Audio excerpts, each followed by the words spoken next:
What's up, everybody, and welcome back to the Matt Pete Marketing Podcast. Today, I'm stoked to bring you Hannah Cremona. Now, Hannah works with conscious and ethical professionals to embody the practice of marketing without selling their soul.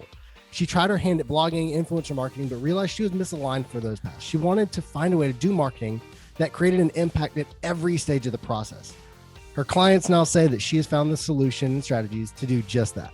Hannah's clients have a strong desire to serve, but also value themselves, their skills, and their time. She helps them build businesses through organic marketing and relationship building. Hannah, thank you so much for taking the time to be on the podcast today. Thank you so much, Matt, for the invitation. Yeah, I'm super excited. So real quick, for everybody listening, what's your marketing passion? My marketing passion would be, as you said, organic marketing. I've been practicing organic marketing for the last 4 or 5 years, I guess. I would say I quite enjoy Facebook. Call me old school, but yeah, I find the platform quite effective in relationship building and creating connections to really share your story. And I think my passion lies in using content that serves. So marketing being a point of service way before people actually start working with you. I love that look at things. That's really authentic. And so many people out there, I'm starting to define, like, because marketing, this whole marketing world, me having a marketing business is new for me. I just got into marketing about a year and a half ago. So like I was discovering everything. I was like, I have to start a podcast on this. This is so cool. But I'm starting to define like the type of person that I want to work with. That's one thing I'm learning. And I'm learning that there's so many people out there who are just, they're jerks, to put it nicely. And they only want to find out, hey, how can I get other people's money? And it's like, I'm realizing it's like, I've gone through, like, even people for this podcast, I've turned people away. I'll go to their social media and stalk their social media. If they're not nice people, they don't get to come on my podcast. So like, everybody knows, anybody listening out there, I only have nice people on my show. Like I check out people's social media, and if their social media is locked down, they don't get to come on my show. Because one, if they're marketers, I feel like they should be wanting to put themselves out there more, for one. And two, I can't check to see if they're a nice person, so I can't have them on my show. But yeah, having that authentic, that relationships, I love that. Yeah, I'm privileged to be here more than before then. Awesome. All right. So real quick, before we dive into organic marketing and everything you do there, I'm going to do the pod deck question. Everybody watches or listens, they know exactly what this is. It's a random deck of non-industry specific cards. And they're technically my sponsor for every episode. People want these cards, whatever deck they want. If they use code TheMattPete in all capital letters is one word, they get 10% off. But all right, Hannah, if you could undo one moment in your life, what would it be? If I can undo one moment in my life. Oh, wow. This is a really tough question because I really can't think of a instance. If I can undo, probably it would be, but then again, no. Okay, what I was gonna say, if I can undo something in my life, was going down that rabbit hole of trying to be an influencer marketing. But having said that, those years of blogging and going into that space of influencer marketing brought me so many lessons that got me to where I am today. Yeah. All of that trial and error and frustration and feeling like crap. It got me to where I am. So yeah, I don't think I would really undo anything because I've learned so much from all of my experience. And that is a hard question because of the catch-22 you just pointed out. Like, every mistake seems to lead to something, so some lesson, and it is hard to pick. If I had to remove one moment, there was a moment, I don't think it had any lessons learned. When I was in 4th grade, I flirted with this girl in front of everybody. And it's like a core memory in my brain now. I just watched Inside Out the other day. It's a core memory in my brain now, and it's super embarrassing. Like, I just remember that moment. I was like, man, I really wish I didn't do that, because now that's all I can think about when I think 4th grade. Awesome. I mean, I'm sure there were many stupid things I have done when I was a young teenager that probably had very little lesson to take Yeah. forward. Yeah. All right, Hannah. So what's something you see people doing in their marketing that makes you cringe? Most definitely cold DMs. Mm, And to top that up, cold DMs with a pitch or a call to yes. action. Especially in recent months, I've been receiving quite a few, and they all have the same script. I mean, who is telling people to do that is just beyond my understanding of what they're getting out of it. Like, what kind of leadership integrity? I don't know what they're truly getting out of it. What kind of quality leads they're getting out of it? I don't know. It was very, very. I don't like Yeah. it. No, I agree. Cause like, oh my gosh, I was talking with literally a podcast I recorded yesterday. I was talking with her about the same thing. And I've had in the past like week, I've had two fitness people reach out to me. And like it was the same, it's like they're working from the same script, trying to figure out if I'm like have any fitness goals or anything like that. And it's got to the point now where it's like you said, what kind of leads? It has to be working on some level. It's kind of like when I get the spam phone calls. It's like that has to work on some level, or else they wouldn't continue to do it. But man, it's like I'm not the person that you want to pitch that to because I'm not going to buy into it. Yeah. But for me, what bothers me the most is that people would receive, so like my potential clients maybe would receive these kind of messages and then assume that that is the type of marketing that they need to do. That's And so then that true. pisses, that really gets me going, because there are all of these perceptions of what marketing should be like, should look like, the things that they have to do. Just like when I was starting out online, the things I thought I had to do, right, to get paid, paid as an influencer or whatever it was, or to get a client. And I feel like then it just breaks the whole scope of what marketing truly is, in my Yeah, eyes. that's so true. I didn't even think about that. People who aren't into marketing, they get this cold DMs. It's like, oh man, this person must just be really good at marketing. That must be what it is. And like, I would love it so much more if those people reach out to me, the fitness people who are reaching out, if they reached out and were like, hey, I do fitness for a living. I thought I'd, just come in here and see if I could help out and like try to help without pitching me. Like, don't tell me about their course or their 90-day fitness plan, or just like, hey, I've been telling people about this new workout I discovered for people who don't normally work out really hard. It's a game changer.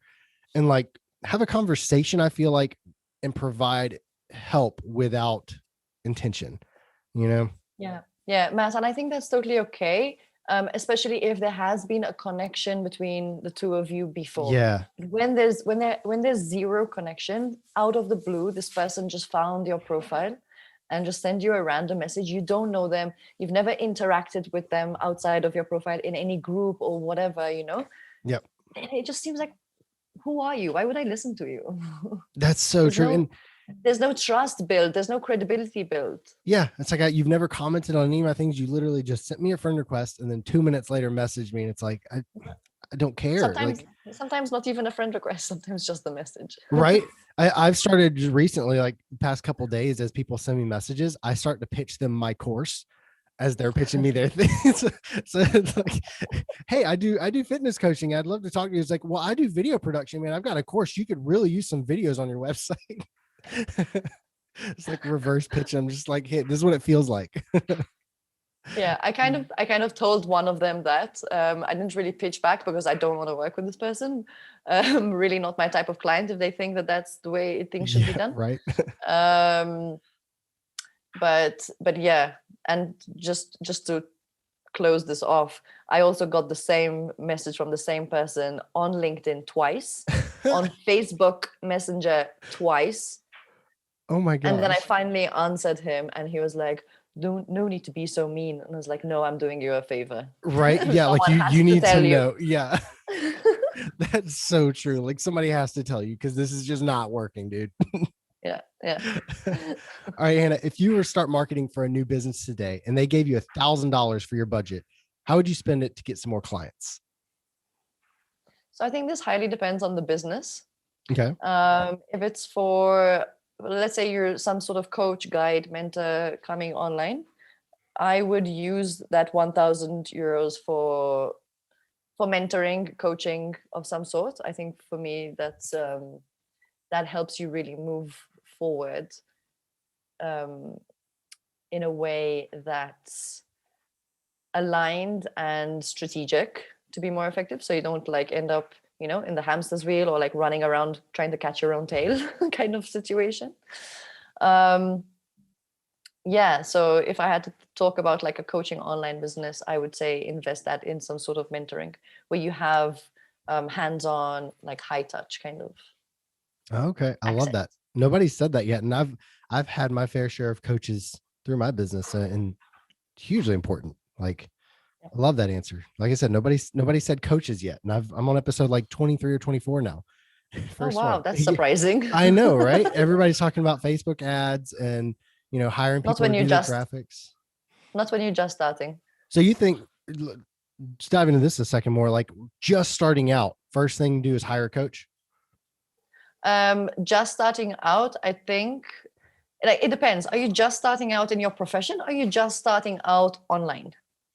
Ooh, You see, again, there yeah. is a difference, because for me, I see a lot of people who are sometimes new in their profession, but a lot of the time they've already been practicing or teaching to some level or another.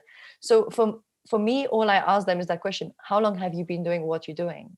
Sometimes it's Oh, 1 year, sometimes it's 5, sometimes it's 10, 20, 30. And it's like, all you need is that expertise and understanding, all of that experience, and we are going to just craft your message and bring it out there. That's oh, all you cool. need, because people get so stuck when they look at the ads and the graphics and the techie stuff that they need to do. And if they don't have a background in it, it just brings overwhelm and paralysis. They just get Okay. stuck. I love that breakdown of it. That's cool. Yes, I mean, most of the people I feel like that are going to be listening to this podcast are people who have a skill or an expertise. They're just trying to grow that online reach, that online brand, and get more clients. So they would more than likely already have a skill or the ability to sell whatever product that is they're selling. Yeah. So you would say hire a coach to kind of get the wheels rolling on their online world. Yeah. So you stop wasting time and money, basically, trying to do Nice. it yourself. I've been there, done that. It's just, I mean, it came with a lot of lessons. That's sure. Yeah, But do you have years to do the trial and error when you don't need to reinvent the wheel? You just need some guidance, that's or so true. to put your strengths and skills to good use, rather than trying to think of, I need to learn a new skill set, I need to learn marketing. Rather, we'll optimize, leverage what you already have, and then guide the way forward. Awesome. Awesome. All right. Hannah, tell me a story of your biggest marketing mistake. Yeah, so this is, I think, what I just touched on.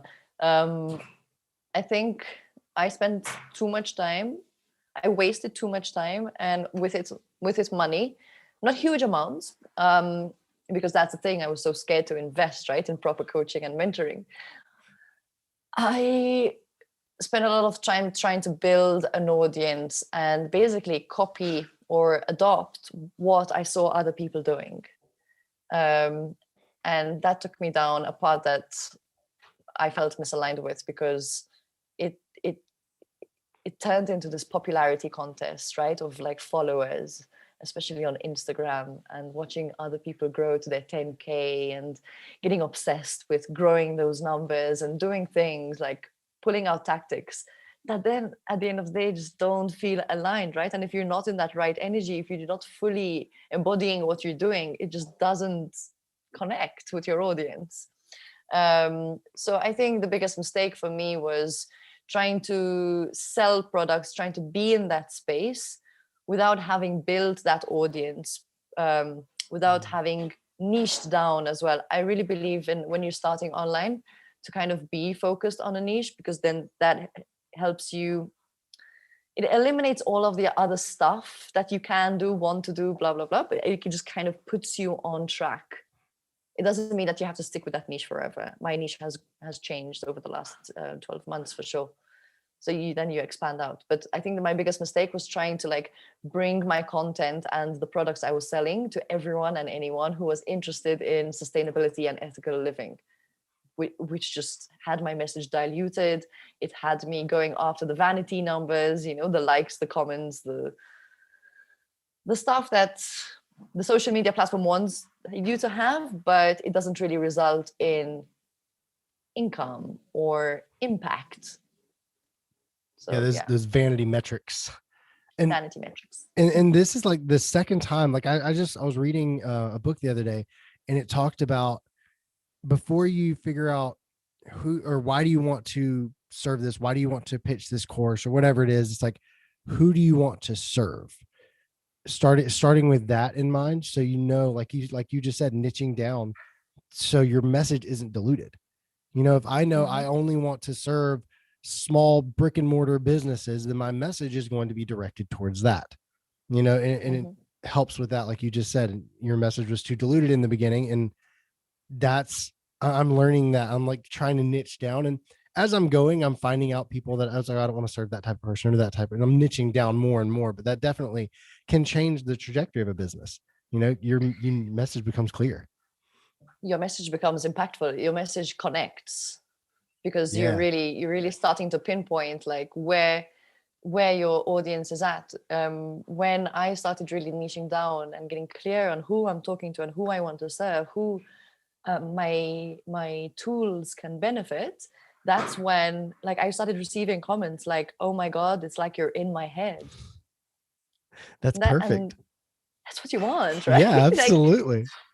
that's why like some of those clients, people became clients because I understood them. I Yep. talked directly to where they are and where they want to be.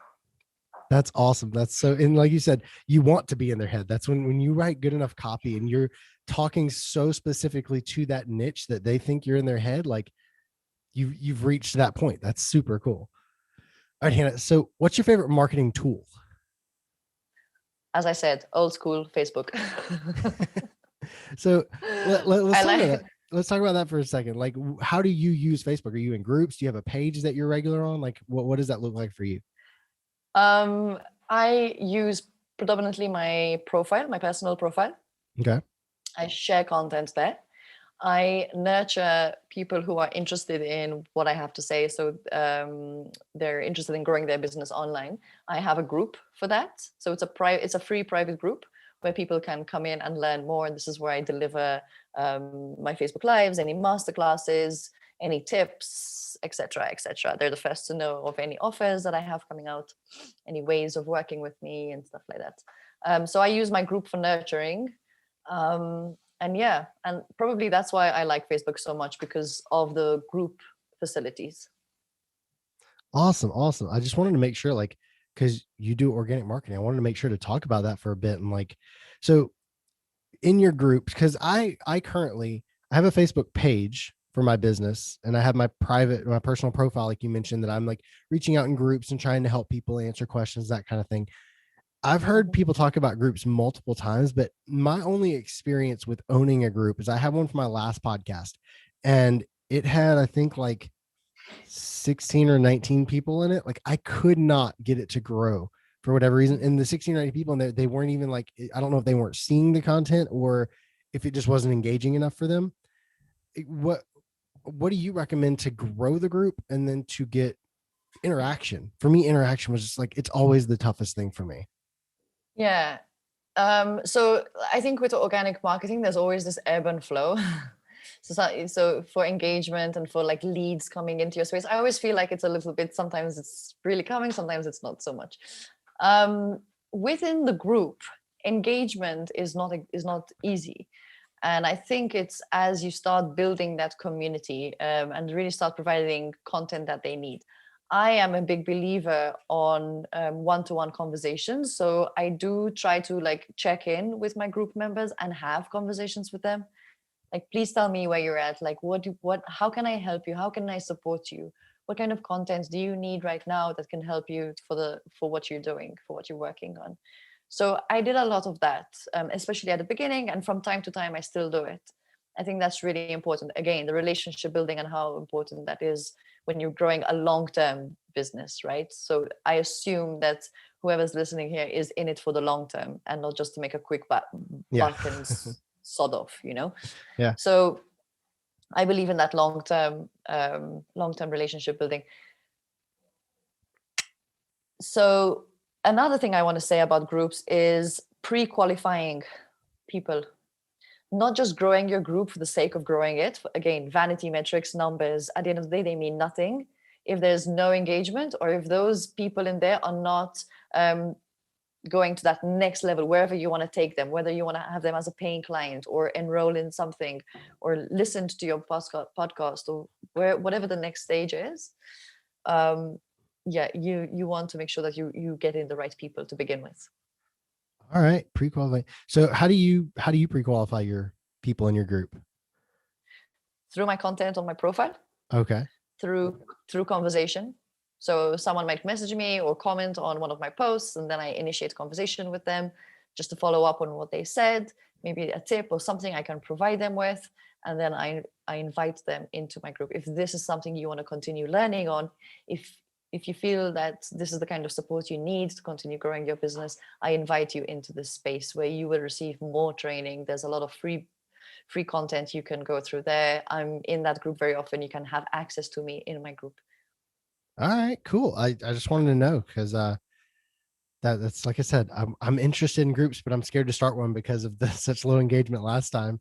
And I recently had somebody, and I for the life of me, like I feel like I've seen this person somewhere, but they're on my friends list. Apparently, they messaged me on Facebook, and she's like, "Hey, I just started this Facebook group about how to grow on Pinterest and how to get your content found on Pinterest." And she like it was a decent length message, but basically asking me to join her Pinterest group. And like I looked there, I was like, she's not one of my old podcast guests. Like I don't think I know her at all, but she's asking me to join her group. And for me, she's not selling me anything, but it kind of feels like that cold DM we talked about earlier. Like I have no connection. Like there's no history in our chat. Like this is the first message that shows up. And it's like, I don't think I want to join your group because I don't know who you are, you know? So yeah. These are exactly the cold DMs I was talking to you about before. They all had the same script, Mm. in inviting to their groups. Okay. And that's when I was like, well, what makes you think I'm qualified to be in your group? What makes you think I'm your ideal client? You don't know me. That's so true. Like, yeah, you're gonna have that vanity metric of another person joined your group because of a message. But like you said, like if you're not an ideal person to be in there, it's not going to help. It's going to do more harm than good, and you're wasting your time. Yeah, Hannah, if you could go back to when you first started marketing and give yourself one piece of advice, what would it be? Hire a coach. I don't have a coach currently. I clearly apparently need one. I think the moment I did, so there was a time when I was in this transition. I had just kind of identified that I was in like not the right place. Fully I wasn't fulfilling myself. I wasn't satisfied with the road I was taking with my blogging. Yes, I was creating a lot of content and information and helping people make sustainable choices in their lives and ethical purchases and blah blah blah, but there was something missing. And I always felt like eventually one day in the future I'll move into this coaching space or a consultancy. I wasn't quite clear or sure where what that was going. And until I had a conversation with a coach, which was a sales call actually. And I was like, but why what do you see in me? Why are you like pushing for this kind of thing? Okay, maybe he wanted to make the sale, get a client, fine. But he made me realize the potential that I couldn't see, because I would undervalue my skills, my strengths, and my experiences. And I think a lot of us do that. We play small. A lot of us play small. So that mental, emotional block or breakthrough, rather, really got me going on the right path. That's awesome. So, like I said, I've had some coaches in the past. I've had some really awesome coaches, and I've had some who just kind of like phone it in, and it's just like waste of everybody's time basically. How do you go about finding a good coach that like is going to be good before you hire him? Because that's always what I feel like. It's a roll of a dice for me. It's like this person might be good. Let's find out. Like what are your goals? What are your steps to finding a good coach? So this is a really good question, because this is a question I had been asking for a really long time. I had no idea where to find. So this guy found me.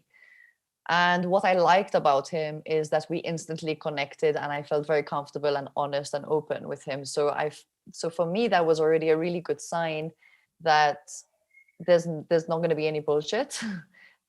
And he's going to help me call out my BS, actually. So he's going to motivate me, keep me accountable to move forward. So I really like that about him. We worked together for 3-4 months, and then it was no longer a fit for me.